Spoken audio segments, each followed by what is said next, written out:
Jack here, JBF Music and Guitar Lessons, back with some more signature guitar-like goodness for you from the arena rock icon that is Brian May.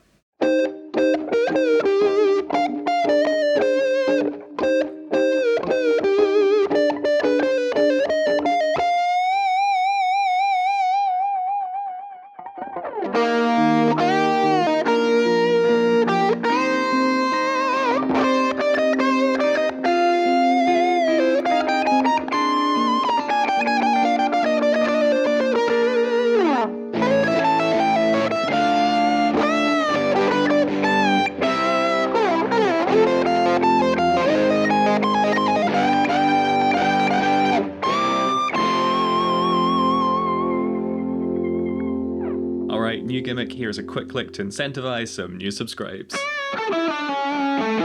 Make sure to give subscribe a click for some more impromptu licks.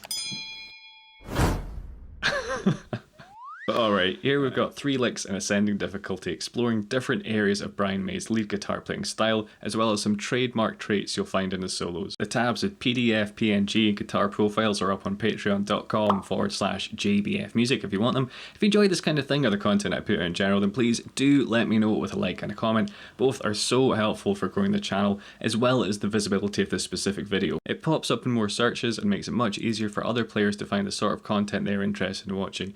You know, rather than sifting through hundreds of videos or the new trend of very well produced and slickly edited videos which, while incredibly pretty to look at, never really get to the topic, or do so but in such a truncated way that most of the video is simply filler. This happens way too often, so let's take some heed of my own advice and just hop to it, eh?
Killer Queen here, and a ton of pre-bending, a very Brian May trick. For a deeper look at that technique, give the little eye up there, click. I'm taking a guess at the fingerings here. I couldn't find any clear live clips, so suggestions or corrections are more than welcome, so feel free to refine them as needed. We have a tone pre-bend, so rather than going, you just want to get it bent already, kind of preloaded in and then hit it. If you want to play this very staccato, I would recommend pick muting, which is really handy on bent notes, so you stop the string from ringing out by just putting your pick against it. A quick minute breakdown on how to do that with the eye up there, did a little YouTube short on it. But yeah, we do that twice. Mute it, release the bend, and then you pick this note. Now you can pick mute this, but I probably tend to just lift my finger off the string a tiny bit, just so that there's no note, and possibly shift my palm over the strings as well.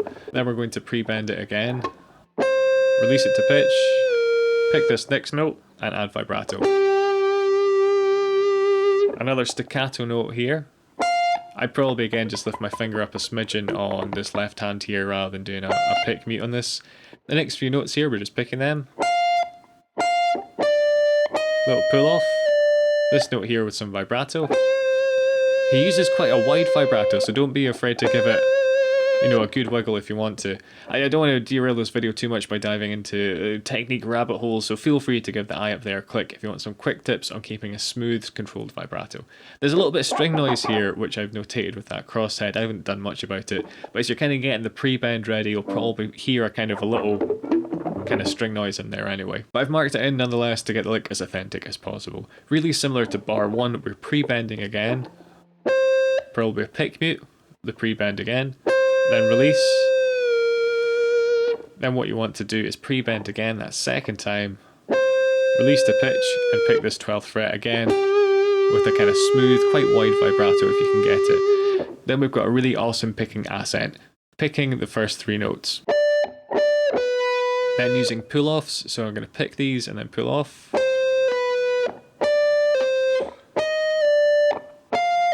So just kind of picking one, pull off, picking one, pull off. It is totally up to you how you finger this, but what I find most comfortable is the 3rd finger, 1st finger, 2nd, pull off, 3rd finger, pull off. I'm doing a little position shift here, so I'm pulling off to my 1st finger, 2nd finger, pull off to the 1st, and then 3rd finger, pull off to my 1st finger, and then a reinforced bend, again all 3 fingers behind it.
Alright, we're going to pick these notes here. Tone bend, release, pull off to that 8th fret, and then vibrato on this 11th fret here. Picking these next 2 notes, tone bend, and add vibrato. Again, not to derail this tutorial, you can get some great tips on adding vibrato to bends and keeping them controlled, something I've struggled with for years and admittedly is still a bit of an ongoing process. But needless to say, you can get my best tips on that with the eye up there. Break into this 13th fret and pick these 3 notes and just repeating that, but making sure to add in vibrato on that 2nd time round. Then we have another tone pre-bend with vibrato. So again, rather than bending up to pitch, what you're doing here is bending up before you hit the note and then bringing in the vibrato, right? So these little ghost notes here, they sort of sound like they're there to my ears, but I think they're more of a byproduct of the position shift than anything else. So you'll probably find because you bent here, these fingers are kind of here, and as you release the bend, you might kind of get that very quietly. But as always, either include or discard the stuff at your own discretion. We're picking these next 5 notes, keeping the first 4 very staccato, so very short, and then make sure to pre-bend this last one by a tone and add vibrato. This note is still kind of bent, so we pick it and return it to pitch, and you get this lovely little kind of whining sound. Picking the next 3 notes.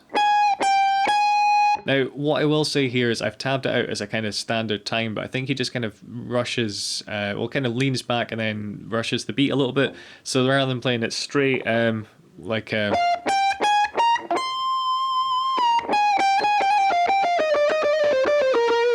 feels like it kind of hangs back on the first bit. These notes here. So those, I think he kind of, like, they're not quite triplets, they're not quite dotted. I think he's just kind of using rubato, you'd call it, hanging back on them, and then kind of rushes the next bit a little bit to kind of make up for it. So to my ears, you've got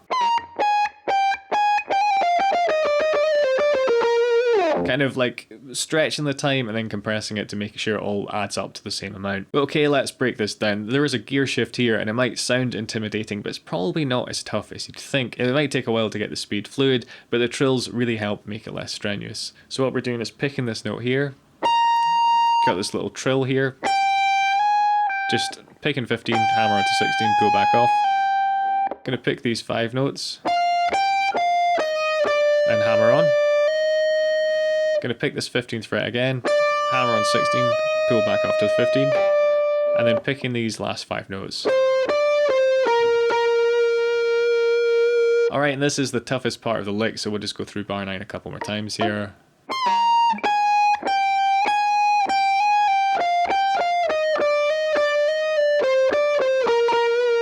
Making sure to add the vibrato there if I forgot to mention that. It was a bit slower.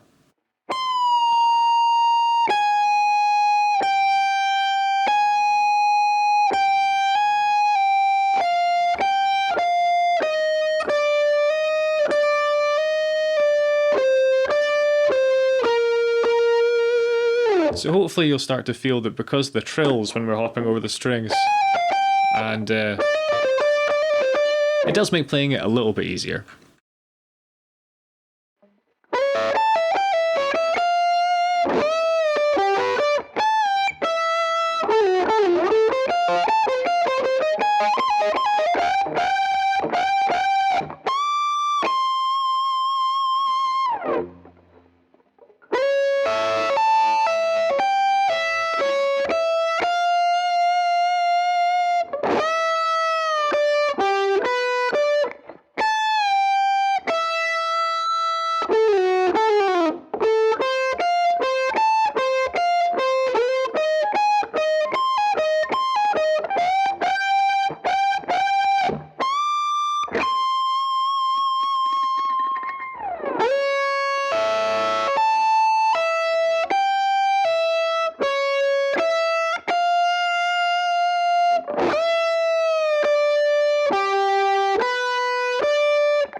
Okay, my opinion, this is the toughest one of the lot, but they all are all pretty advanced, so props if you made it this far, and a shout out to Lick Squad Elite, you guys rock. And also a special thank you to John Rambo for the continued support on Patreon. So I think these first notes ring out into each other a tad.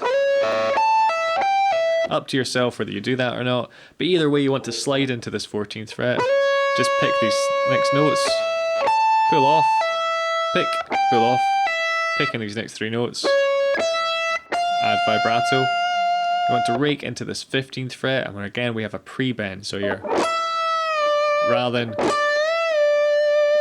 than bending it, we've got a rake on top of the pre-bend as well, so pre-bend but with the rake.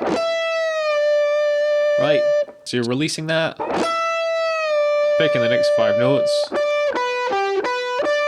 then we've got another tone bend here, which again we release to pitch, then down to this 12th fret, putting on some vibrato. Now I think he uses the whammy bar here. I've got mine blocked off just now, so that's why I'm not using it. But if you want more authenticity, try using that. Now, these sliding notes are incredibly difficult to do at the slower volume. You probably noticed I was playing a bit sloppy with those there. But you kind of want to think of it as one movement, which is easier to do at a higher speed. So I'm just, instead of kind of thinking like that, just kind of think of it as one kind of movement, and you're kind of almost like changing lanes or something here. So you want to slide with your 3rd finger, I'm finding, and your 2nd finger would probably work as well, down from the 14 really quickly to the 11th fret, and just as you get to the 11th fret you want to go over to the 10th fret on the B and slide down roughly to the 5th fret. It doesn't really matter, you just want that kind of effect. So you can hear there it's kind of one movement instead of being like, or like, it's all yeah.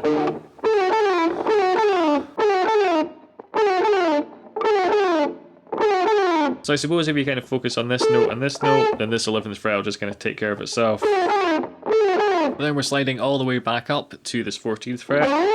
picking these notes, maybe with a little bit of light palm muting if you want. Make sure to roll your first finger across that 13th fret so you're not having to do any sort of weird fingering of it. But you're just picking it like I say.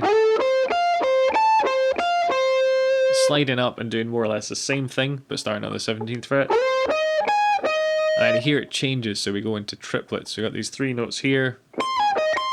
So it's a bit of a gear shift again. You're going to pick that 20th fret, pull up to the 16th, hit that 16th on the B, and you just do that twice.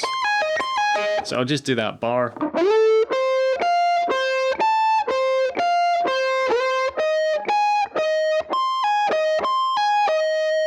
And yeah, I'm just kind of pivoting my first finger here so that the E string and the B don't ring into each other. But I mean, it sounds kind of good if you do that as well, so it's not really a huge deal breaker. Wrapping it up with these amazing double stop bends. My fingers are getting quite fatigued. I've had quite a long day of guitar playing, so you'll forgive me if I don't quite get to pitch here. But in an ideal world, you want to bend this 18th fret up a tone while holding that 15th fret, using the rhythm. Oh, that was terrible. Let's try that again. There we go, that's killing my fingers, but it was worth it. We're going to rake into this 20th fret with a full tone bend. Return to pitch and hit it. And again, some nice wide vibrato. Let's try and just do that. Those last 2 bars for good measure. Ah, no.